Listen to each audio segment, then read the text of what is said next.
Hello guys, IT care সার্ভিসে আপনাদের স্বাগতম। আমি সুমন বিশ্বাস বলছি। আমাদের আজকের টপিক হলো কিভাবে আমরা খুব সহজেই এক্সেলের মধ্যে যোগ, বিয়োগ, গুণ এবং ভাগ করতে পারি। তো দেখুন, ইতিমধ্যে আমরা কয়েকটি সংখ্যা লিখে রেখেছি।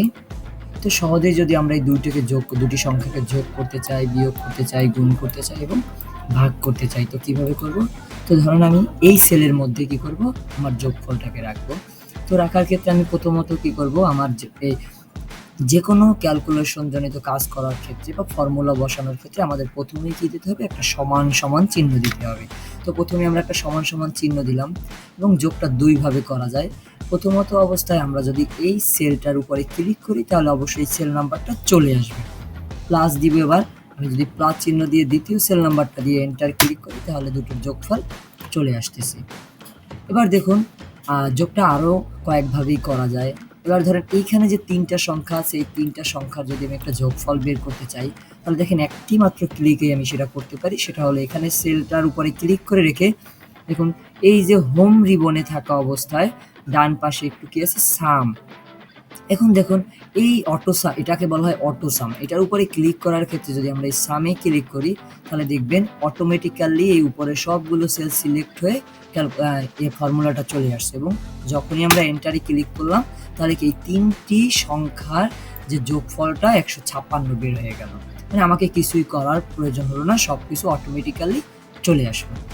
এবার দেখুন, আরও একভাবে করা যায়। আমরা ইকুয়েশনটা ধরেন এই সংখ্যা কয়টার কি করব, আমরা যোগ করব। তো সেক্ষেত্রে আমরা কিভাবে করতে পারি, তো এই সেলের ভিতরে আমরা যোগফলটা রাখবো। তো প্রথমে আমরা কি সমান সমান চিহ্ন দিতে হবে, কারণ আমরা ফর্মুলা বসানোর আগে আমরা জানি প্রথমেই সমান সমান চিহ্ন দিয়ে শুরু করতে হবে। তা না হলে কি এটাকে কোনো ফর্মুলা হিসেবে তারা কাউন্ট করবে না। তো সেক্ষেত্রে আমরা কি এই সমান সমান দিলাম। এবার দেখেন প্রথমে কি সাম দিতে পারি, সাম দিয়ে একটা ব্র্যাকেট ওপেন করতে পারি এবং কি যে সেল কয়টাকে আমরা যোগ করতে চাই এভাবে সেল কয়টাকে সিলেক্ট করে দিতে পারি অ্যান্ড ব্র্যাকেট ক্লোজ করে এন্টারে ক্লিক করলে কি হবে, এই সংখ্যা কটার মধ্যে যোগফলটা বের হয়ে যাবে। এবার গেল আমাদের এই যোগফলের কাজটা। এবার আমরা কি করব, যখন আমরা বিয়োগ করব তো সেক্ষেত্রে দেখেন এখানে ধরেন আমরা বিয়োগ ফলটা রাখবো। তো আমরা জানি আবার বিয়োগের ফর্মুলাটা বসাতে হবে। তো অবশ্যই কি সমান সমান চিহ্ন দিতে হবে এবং প্রথম সেল বিয়োগ দ্বিতীয় সেল যেটাকে আমরা বিয়োগ করতে চাচ্ছি এবং এন্টারে ক্লিক করলে কি হবে, দেখেন বিয়োগ ফলটা মানে কি ৫৫ থেকে ৯০ গেলে অবশ্যই কি -৩৫ থাকে। তো এভাবে আমরা কি করতে পারি, বিয়োগটা করতে পারি। এবার দেখেন আমরা এখানে কি আছে, এবার আমরা কি করব, গুণ করব। এখন গুণ করার গুণফলটা এখানে রাখবো, অবশ্যই গুণের ফর্মুলাটা বসাইতে হবে। এজন্য প্রথমেই সমান সমান চিহ্ন দিয়ে শুরু করতে হবে এবং প্রথম সেলটা গুণ দ্বিতীয় সেলটা যাকে গুণ করতে চাচ্ছি এবং এন্টারে ক্লিক করলে কি হবে, আমার গুণফলটা বের হয়ে যাবে। এভাবে আমরা কি করতে পারি, গুণফলটা বের করতে পারি। এবার দেখেন আমরা কি করতে চাচ্ছি, যে ভাগফলটা বের করব। তাহলে ভাগফলের ফর্মুলাটা কি হলো, প্রথম বড় সংখ্যাটা প্রথমে অবশ্যই সমান সমান চিহ্ন দিতে হবে, তারপরে উপরের সংখ্যাটা ভাগ যেটা দিয়ে আমরা ভাগ করতে চাচ্ছি আর কি। তাহলে কি এটা থেকে আমরা ভাগ করতে চাচ্ছি। এবার এন্টারে দিলাম। এবার কি আমার ভাগফলটা বের হলো কি ৪। এখন দেখুন, কেন আমরা এখানে ভ্যালুটাকে না বসিয়ে সেল নাম্বারটাকে কেন দিছি। দেখেন এখানে যদি আমরা ভ্যালুটাকে এখন চেঞ্জও করে দেই, ২০০ করে দেই, তাহলে অটোমেটিক্যালি আমার কি হতে যাচ্ছে, এখানের যে যোগ এখানের যে ভাগফলটা অটোমেটিক্যালি চেঞ্জ হচ্ছে। বাট আমরা যদি ভ্যালু দিয়ে ২০০ ভাগ ৩০ দিতাম তাহলে কি এই ভ্যালুটার জন্যই এটা কাজ করতো। তো অবশ্যই আমাদের এক্সেলে একটা জিনিস মনে রাখতে হবে, সেল নাম্বারটা হলো ইম্পর্টেন্ট, নট ভ্যালু। তো আমরা যদি সেল নাম্বারটাকে কল করে সবসময় ফর্মুলাগুলো বসাই তো সেক্ষেত্রে আমাদের কি হবে, ওই সেল নাম্বারের ভিতরে যত ভ্যালু থাকবে সেই অনুযায়ী কি আমার ক্যালকুলেশনটা আসবে। এবার দেখুন আমরা একটা কাজ করতে পারি, ধরেন এখানে একটা সংখ্যা লিখলাম ৪০, এখানে একটা লিখলাম ৯০।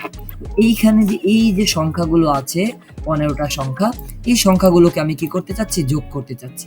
তো সেক্ষেত্রে আমরা কি করতে পারি, দেখেন ধরেন এখানে যোগফলটাকে আমরা রাখবো। তো সমান সমান চিহ্ন দিলাম এবং যোগ করার জন্য অবশ্যই আমরা কি সাম টাইপ ব্যবহার করব। সামটা লিখে ব্র্যাকেট ওপেন করব। এবার দেখেন এই কয়টা সেল যখন একেবারে সিলেক্ট করলাম তাহলে কি প্রথম সেল যেটা আছে কি D5 দেখুন এবং শেষ সেলটা আছে কত H7।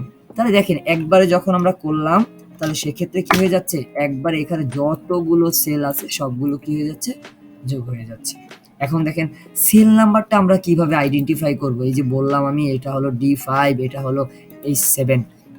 তো অবশ্যই মনে রাখবেন সেল নাম্বারটা যেহেতু ইম্পর্টেন্ট, সেহেতু আমাদের কি সেল নাম্বারটা অবশ্যই মনে রাখতে হবে যে কীভাবে সেল নাম্বারটা বের করতে হয়। তো দেখেন, আমার সবসময় মনে রাখবেন কলাম হেডার কত আছে এবং রো হেডার কত আছে, সেটা সোজাসুজি যেটা পড়বে সেটাই হলো কি আমার সেল নাম্বার। যেমন এখানে যখন ক্লিক করলাম, দেখেন কলাম হেডার আছে কত ডি, এবং রো হেডার আছে কত 5, তার মানে আমার এটার নাম কি D5। যখন আমি 40-এর উপরে ক্লিক করলাম তখন দেখেন আছে কত H, এবং এখানে আছে 6, তার মানে কি এই সেলটার নাম হলো নাম্বার হলো কি H6। যখন আমি এই 156-এর উপরে ক্লিক করলাম তখন কি D এবং 8, তার মানে এই সেল নাম্বারটা হলো D8।